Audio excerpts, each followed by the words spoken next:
Najlepša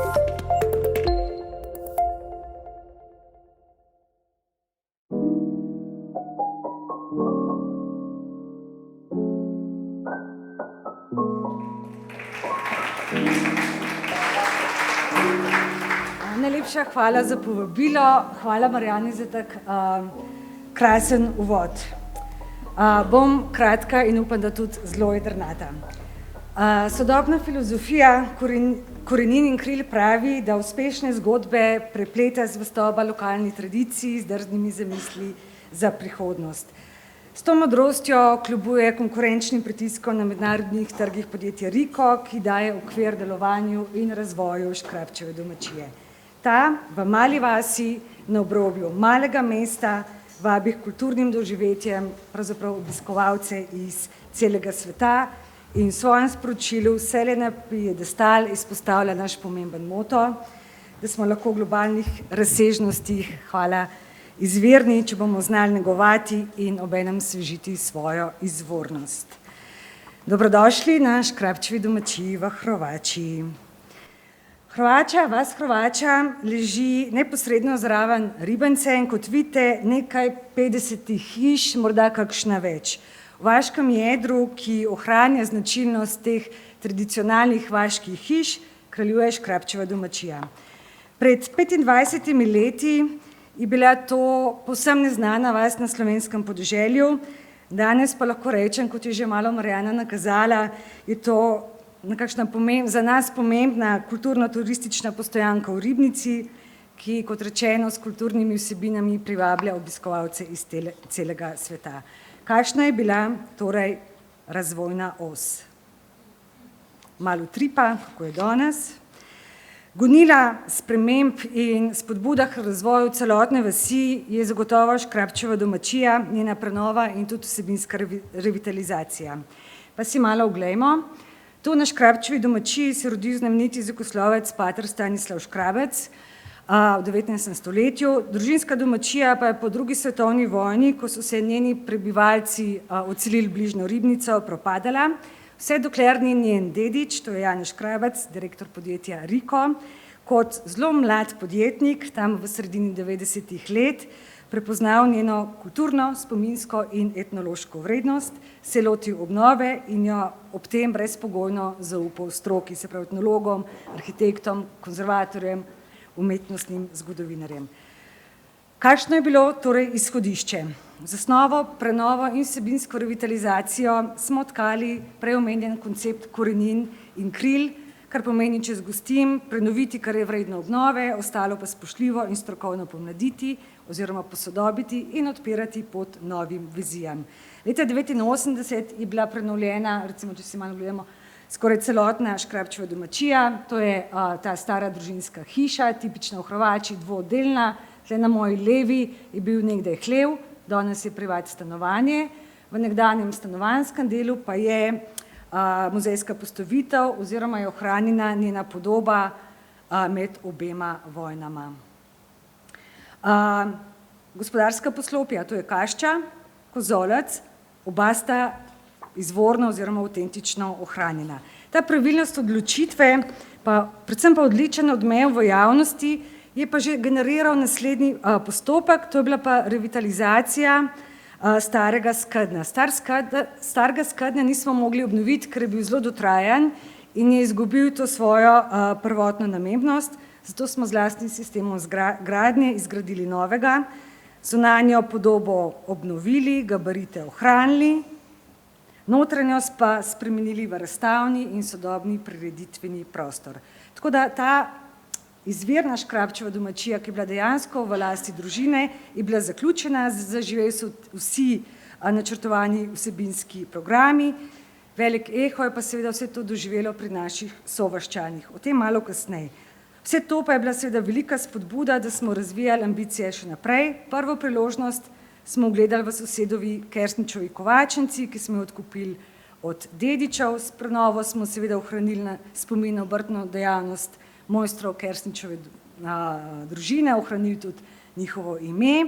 Prostor pa seveda prenovili oziroma izvorno funkcijo nadomestili znova, danes je to neke vrste sprejemnica in manjši razstavni prostor, ki dopolnjuje programe Škrabčeve domačije.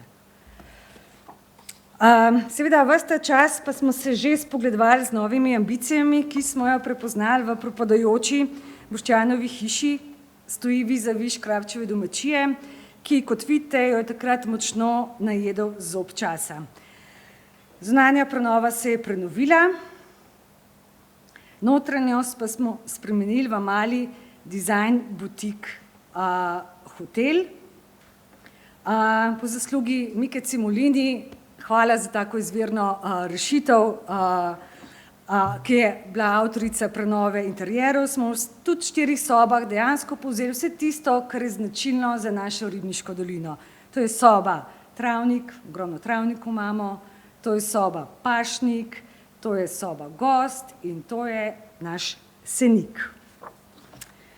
Seveda, vsa ta prenova pa revitalizacija te infrastrukture je bila pa tesno povezana vsebinsko zasnovo. Vse, kar smo zajeli, ves ta vrednostni sistem, ki je bil zajet v prenovo, smo poskušali oživeti tudi v mnogih programih.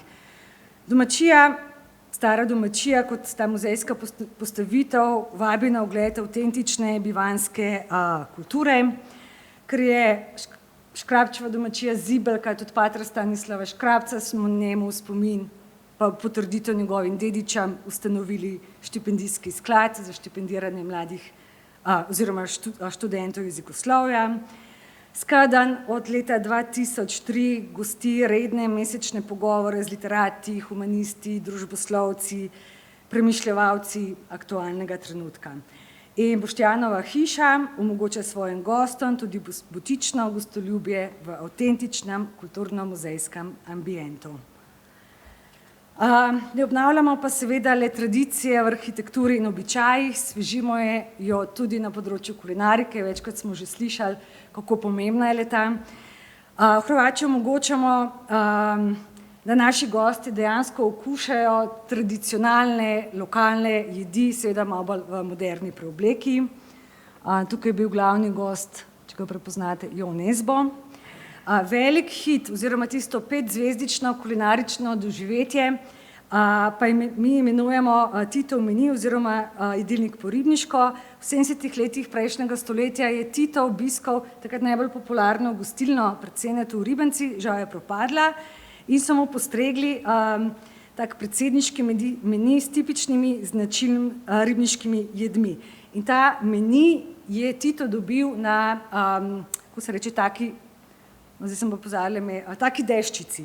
In pravzaprav ta meni smo mi obnovili, malo ga posodobili, primerno oblikovali in tudi naši gostje dejansko lahko doživijo jedilnik po ribniško, kot ga je jedel v 70 letih predsednik Tito. Velik hit seveda je znamenita, predvsem pa zelo edinstvena fižolova torta, ki je pripravljena iz posebne sorte fižola, fižol Ribenčan, ki je značilen ravno za Ribencom.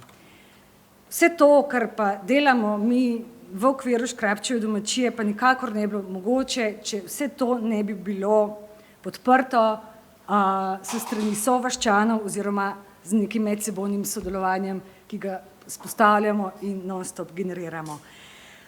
Ko se je prenavljal kompleks, so naši vaščani imeli priložnost, da se srečujejo z arhitekti, konzervatorji, etnologi, umetnostnimi zgodovinarji, čist vsakdanjem življenju, brez kakršnih koli workshopov sodelovali. Hodili so zraven, pa gledali, pa so se pogovarjali, pa obiskovali so se in tako naprej. In se mi zdi, da je bil zelo tak spontan, organski način, da so hitro posvojili vrednosti prenove in ohranjanja kulturne dediščine. V zadnjih 20 letih zato noben poseg pravzaprav v Hrvačiji ni narejen nepremišljeno oziroma brez spoštovanja kulturne dediščine.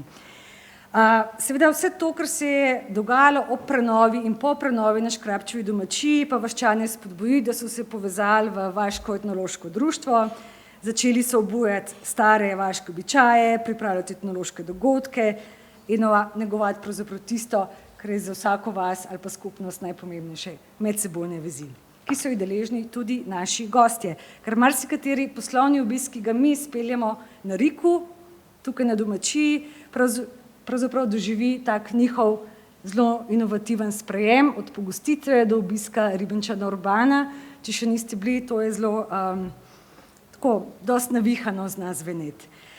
In seveda vaščani, ne le to, vaščani so se pa dejansko proslavili v javnosti za tako imenitno kulinaričnim dogodkom, ki so ga prirejali, zdaj imamo malo pavze, ker prenavljamo koncepte, zadnjo nedeljo v avgustu, tako imenovani Fižolov dan. Kot sem že rekla, prav po zaslugi naših sovaščanjev je bil odkrit oziroma obelodanjena ta posebna sorta fižola. Na Fižolovem dnevu je pa vsako gospodinjstvo, vsaka hiša pripravlja ne samo te tipične fižolove jedi, ampak tudi zelo posodobljene, celo zelo inovativne. In fižolova torta, ki jo lahko prejmejo naši gosti, izvira prav iz Fižolovega dneva. In za vsa svoja res prizadevanja so dobili več priznanj. Tole je Murkovo priznanje s strani etnološkega društva, ki so dobili predvsem ne samo zaradi aktivnosti, ampak zaradi zelo spoštljivega pristopa do dediščine in tradicije, da nikoli niso zapadli v tisto, kar se velikokrat zgodi, popačevanje tradicije. Ne? In seveda, ravno en teden nazaj je pa vas Hrovača zopet s strani Slovenske turistične zveze dobila priznanje oziroma prvo mesto za najbolj lepo ohranjena in najbolj gostoljubna vaška jedra. Seveda vse kar sem opisala na hitro, pa vam poskušala predstaviti, pa tudi mi integriramo v naše dejavnosti, v Riku v naše dejavnosti.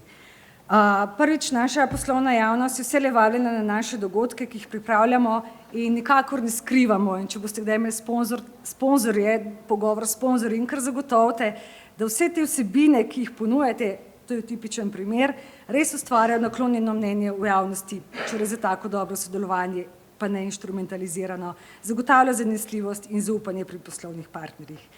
In najbolj izbrane poslovne partnerje ne gostimo na takih strogo začrtanih poslovnih sestankih v Riku ali pa v bližnjih restauracijah, če tudi imajo Mišelinovo zvezdico, ampak jih pripeljemo v Hrovačo, da doživijo dejansko ta avtentični utrip naše zibelke. Lahko si predstavljate, kakšen je njihov odziv, ko obedujejo za eno tako staro mizo, skrbno oblikovanim menijem avtentičnih jedi naših krajev.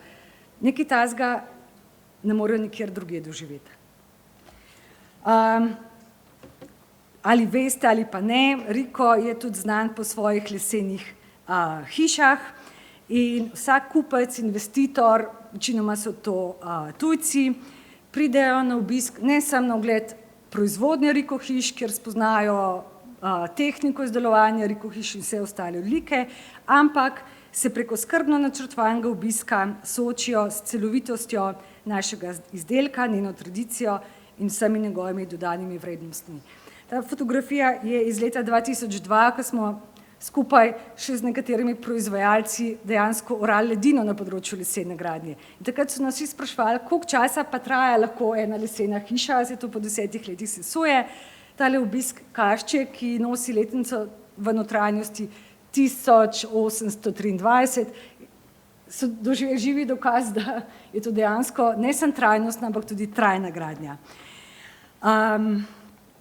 In verjamem, da nam zato uspevajo tudi tako pomembni projekti, kot je tale na desni, ko gradimo res luksuzne second house hiše v projektu The Lakes. Naj zaključim zelo na kratko in upam, da dovolj pomenljivo. Imperija ne osvoji orožje, ampak zobotrebec. In upam, da sem to dovolj nazorno predstavila. Najlepša hvala.